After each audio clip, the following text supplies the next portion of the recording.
When you control how you respond, no one can manipulate you. This is where true strength begins. Emotional mastery isn't about suppressing your feelings or pretending you don't feel pain. It's about owning your reactions so completely that external forces lose their power over your internal peace. This is what separates those who crumble under pressure from those who rise in the face of adversity. Because when your emotions are out of your control, your life is out of your control. But once you learn to regulate your emotions, you reclaim the steering wheel of your life. Every day people are pulled like puppets by others' words, attitudes, and opinions. A single insult can derail an entire week. A small rejection can create self-doubt that lingers for months. That is the danger of giving emotional access to people who don't deserve it. When your emotional state is dependent on how others treat you, you are not free, you are enslaved. People can manipulate you, provoke you, and use your feelings against you. They know what buttons to push, and every time they push them, they watch you break. That's not weakness because you feel. That's weakness because you've never trained yourself to respond rather than react. Emotional mastery is the shield that makes you untouchable. When insults don't penetrate, when silence doesn't shake you, when chaos around you doesn't cause chaos within you, that is true power. People think power is in control over others, but the real power is control over self. It's not about dominance, it's about discipline. It's not about winning arguments, it's about walking away without the need to prove anything. The strongest person in the room isn't the loudest one, it's the one who doesn't flinch when others try to provoke them. That calm, grounded presence, that's what emotional mastery gives you. This doesn't mean you stop feeling, it means you feel fully but you choose how to express it. You feel the anger but don't become rage. You feel the sadness but don't collapse into despair. You feel disappointment but move forward with wisdom. Emotional mastery means being the observer of your emotions, not the slave to them. You can acknowledge pain without drowning in it. You can recognize disrespect without needing to retaliate. This kind of control doesn't come overnight. It's trained in silence, in solitude, in moments where you could have exploded but chose stillness instead. Once you reach this level, people notice. The ones who used to manipulate you will grow frustrated because you no longer give them what they want. Emotional chaos. They will test you, they will press harder, but you won't move because you are no longer playing their game. You've built your peace from within, and nothing external can shake what's rooted deeply inside you. That's emotional mastery. And that is the ultimate power, not because it controls others, but because it frees you from them, from reaction, from dependence, from weakness. And once you are free, you are finally unstoppable. Silence is often misunderstood. People confuse it with weakness, with submission, with having nothing to say. But silence, when chosen with intention, is one of the most powerful weapons a person can wield. It's not the silence of fear, it's the silence of control. It's the calm in the eye of the storm, the pause that disarms chaos. When emotions run high, when tension fills the room, it is not the loudest voice that wins. It's the one who holds their ground without being shaken. The ability to respond with calm instead of chaos makes you unstoppable, especially in conflict, because silence carries a weight that noise can never match. When you're silent, you're observing, you're calculating. You're not wasting energy reacting, you're preserving your power. Most people speak just to be heard. They react because they feel attacked, triggered, or misunderstood. But those who understand the strength of silence know that they don't need to prove anything. They don't need to defend themselves against every accusation, every insult, every attempt to provoke. Instead, they let their stillness speak louder than words ever could. Silence creates discomfort for those who thrive on drama. It removes the fuel from their fire, and in that absence, they reveal more about themselves than you ever need to. In conflict, silence isn't retreat, it's strategy. When you pause before responding, you shift the dynamic. You no longer react from emotion, you respond from clarity. That pause allows you to observe not just the other person's words, but their intention, their weakness, their emotional instability. It puts you in control. And control isn't about dominance, it's about direction. When you're calm, you dictate the tone. You refuse to be pulled into emotional turbulence. You keep your energy intact while others exhaust themselves trying to provoke a reaction. Some people fear silence because it forces them to sit with themselves. But when you're comfortable in your own presence, silence becomes a sanctuary. In a world addicted to noise, the one who remains quiet holds the most power.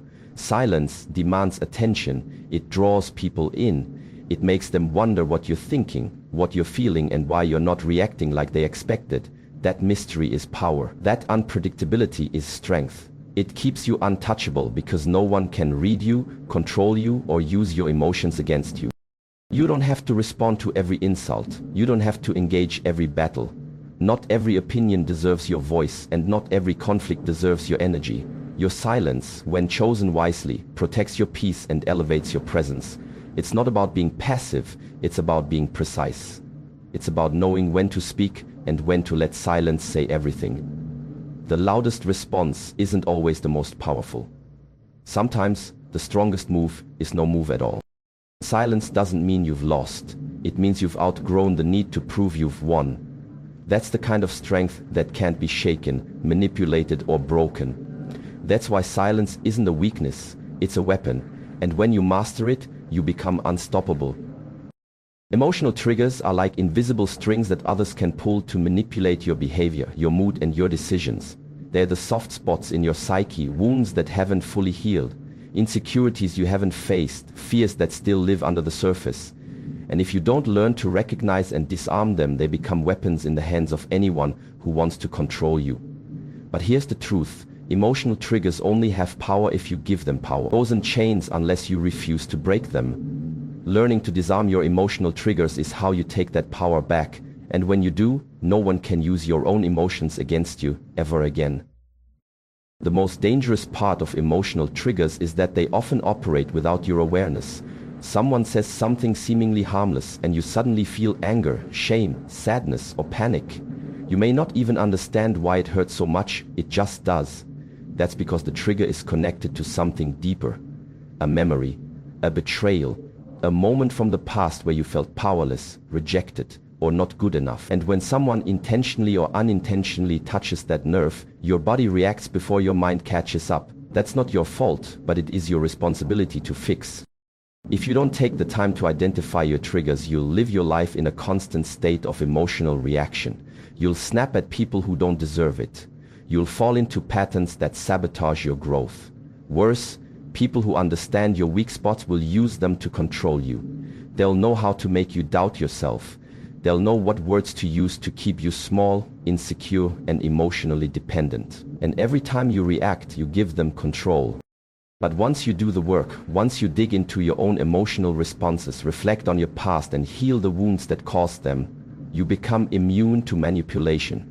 The same words that used to send you into a spiral now bounce off you like rubber bullets. The same tactics that once made you feel worthless now only reveal the insecurity of the person using them. Because you've disarmed the weapon, you've taken away their access to your inner world. This kind of self-awareness doesn't come from pretending triggers don't exist. It comes from confronting them. When you feel a strong emotional reaction, ask yourself, what is this really about? Where is this coming from? What story am I telling myself that gives this person the power to affect me? The answers won't always come quickly, but over time, you'll see the patterns, and once you see them, you can break them. No one should have the power to control your peace, your confidence, or your self-worth. When you master your triggers, you reclaim that power. You become emotionally untouchable, not because you don't feel, but because you're no longer ruled by unconscious wounds. You respond with clarity instead of reacting with pain. And in doing so, you step into a version of yourself that no longer fears manipulation, because there's nothing left inside you for them to weaponize. The power of internal validation is one of the most liberating forces a person can possess. When you no longer need approval from others to feel worthy, you become immune to rejection, criticism, and manipulation. You stop living for applause and start living for purpose. This shift doesn't happen overnight, but once it does, it changes everything. You no longer chase compliments to feel good about yourself. You no longer fear judgment because your value isn't up for debate. You know who you are, and that knowledge becomes your armor. From a young age, many of us are conditioned to seek external approval. We're praised when we perform well and criticized when we fall short. Over time, this praise-reward system wires our self-worth to the opinions of others. We start living not for ourselves, but for acceptance. Our identity becomes fragile, constantly shaped by how others see us. But here's the danger. When your sense of self depends on external validation, you give away your power. You let strangers dictate how you feel, you become a prisoner to their praise and a victim of their rejection. Internal validation breaks that cycle. It's the ability to affirm yourself without needing anyone else to do it for you. It means looking in the mirror and saying, I am enough, even when the world says otherwise. It means staying grounded in your truth when others misunderstand you. It means recognizing your own growth, even if no one claps for it. This kind of self-trust is rare, but once it's built, it becomes unshakable. Because when your worth comes from within, no one can take it from you. Criticism loses its sting when you're not seeking validation in the first place. You can receive feedback without falling apart. You can hear someone's opinion without questioning your value. Even rejection, which once felt like a dagger, becomes just another redirection. When you no longer crave approval, rejection becomes information, not devastation. You begin to understand that not everyone will like you, and that's perfectly okay. Their opinion doesn't change your reality, it doesn't touch your core, because your core is built on your own understanding of who you are. Living from internal validation gives you freedom. You make decisions based on your values, not others' expectations. You speak your truth without censoring yourself for the comfort of others. You walk into rooms without needing to be liked, and that very confidence is what earns respect. Ironically, when you stop needing approval, people begin to give it more freely. Why? Because self-assurance is magnetic. People are drawn to those who don't beg for validation but instead radiate it from within. Internal validation isn't arrogance, it's clarity. It's knowing your strengths, owning your flaws, and not needing anyone else to co-sign your worth. It's the foundation of real self-love, the kind that doesn't crumble under pressure. And in a world that's constantly trying to define you, internal validation is your way of saying, I already know who I am. That is power. Quiet, steady, and unbreakable. Reaction is slavery, response is freedom. This simple truth separates those who are controlled by life from those who command it. Every day you are faced with moments that challenge your patience, test your values, and provoke your emotions. And in those moments you have two choices: react impulsively or respond consciously. The first enslaves you to your emotions, while the second empowers you with clarity and control. Reaction is the knee-jerk impulse that comes from unexamined emotion. It's raw, fast, and often regrettable. It happens when your buttons are pushed and your wounds are exposed. You lash out, you withdraw, you say things you don't mean, or you make decisions you can't take back. Reactions are driven by fear, anger, insecurity, or ego. They arise not from strength, but from survival. And the more you live in reaction, the more predictable and controllable you become. Anyone who knows your triggers can manipulate your behavior. Anyone who can provoke you owns you. On the other hand, response is born from self-awareness. It's a deliberate action, not a reflex. It means pausing, breathing, thinking, then choosing how to move forward. Response takes discipline. It takes strength to feel deeply without being consumed, to experience anger without becoming rage, to feel sadness without falling apart. When you respond instead of react, you create space between the stimulus and your decision, and in that space lies your freedom. That space is where you take your power back. Self-awareness is the foundation of this transformation. You cannot respond with clarity if you don't know yourself, your triggers, your wounds, your emotional patterns. When you begin to observe yourself in the heat of the moment, you gain insight into your own mind. You notice what provokes you, what makes you tense, what stories you tell yourself when you feel threatened. With that awareness, you no longer act out of habit, you begin to act with purpose. Control is not about suppressing your emotions, it's about mastering them.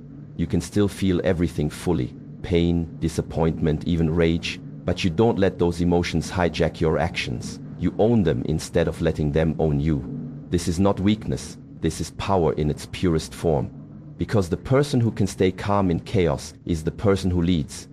The person who can stand in the fire without burning is the one others look to when everything falls apart. Responding, not reacting, doesn't mean being passive. It doesn't mean letting things slide or avoiding confrontation. It means choosing the most effective way to act, not the most emotional one. It means protecting your peace, your integrity, and your future, even when it would feel good to explode in the moment. It's about staying true to who you are. When you master this skill, you become untouchable. People will try to trigger you, push you, provoke you, but you won't flinch. not because you're numb, but because you're in control. And that control is where your true power begins. Reaction is slavery. Response is freedom. Choose freedom every time. Emotional independence is one of the most powerful gifts you can give yourself. It's the ability to stand firm in your own emotional center without being swept away by the storms around you. When you are emotionally independent, you are no longer hijacked by your feelings, no longer tossed about by other people's moods or opinions. This freedom creates mental clarity, the kind that allows you to see situations and people exactly as they are, without the distortion of fear, desire, or bias. Most people live under the influence of their emotions without even realizing it. When something happens, a harsh word, a disappointment, a conflict, their feelings take over. Their thoughts cloud with anger, sadness, or anxiety, and suddenly the reality of the situation becomes blurred. They see enemies where there are none, threats where there are none, and problems far bigger than they really are. Emotional hijacking distorts judgment because it prioritizes survival over truth. In that state, decisions are made based on pain or fear, not reason or wisdom. But when you cultivate emotional independence, you refuse to be a passenger on the roller coaster of your feelings. You recognize the emotions as signals, not facts. You observe them with curiosity rather than being consumed by them. That observation creates distance, and distance brings clarity. Instead of reacting to every emotional trigger, you step back and assess the situation with a clear mind. You see the true motives of people, the real consequences of events, and the best course of action for yourself. This clarity is the foundation for wise choices and effective action. Mental clarity from emotional independence also means you are less likely to project your fears or desires onto others. When emotions control you, it's easy to assume others have bad intentions or that situations will end badly because you're afraid or insecure. But with emotional independence, you can separate your internal world from the external one. You understand that someone's harsh words may have nothing to do with you, or that a difficult situation may be temporary and solvable. This insight prevents unnecessary conflict and helps you maintain healthier relationships. Furthermore, emotional independence protects your peace. When you are no longer tied to the approval or judgment of others, you don't lose your calm when faced with criticism or rejection. You don't spiral into self-doubt when things don't go your way. Your emotions don't control your self-worth. That kind of mental clarity allows you to focus on what truly matters: your goals, your values, and your growth. You don't waste energy on distractions or false narratives because you see through them clearly. This clarity isn't something you gain overnight. It requires practice, patience, and self-awareness. It means training yourself to notice when emotions rise and choosing not to act on impulse. It means reflecting on your feelings to understand what's underneath them. It means accepting that not every emotional wave needs to dictate your reality. Over time, this practice rewires your mind and heart. You become someone who responds calmly, thinks strategically, and acts with purpose. When emotional independence leads to mental clarity, you live a life of freedom and truth. You navigate challenges with calm confidence and build connections based on understanding rather than reaction. You become the master of your inner world, and in doing so, you unlock the power to shape your outer world. The journey to emotional independence and mastery is not always easy, but it is undeniably worth every effort. When you learn to control your responses, disarm your triggers, embrace silence as strength, and validate yourself from within, you step into a power that no one can take away. This power grants you mental clarity, frees you from the chaos of emotional hijacking, and allows you to see the world and yourself with unshakable truth. True freedom comes not from controlling others, but from mastering your own inner world. And once you claim that freedom, you become unstoppable. No one can control your emotions again, because you have become the master of your own peace and power.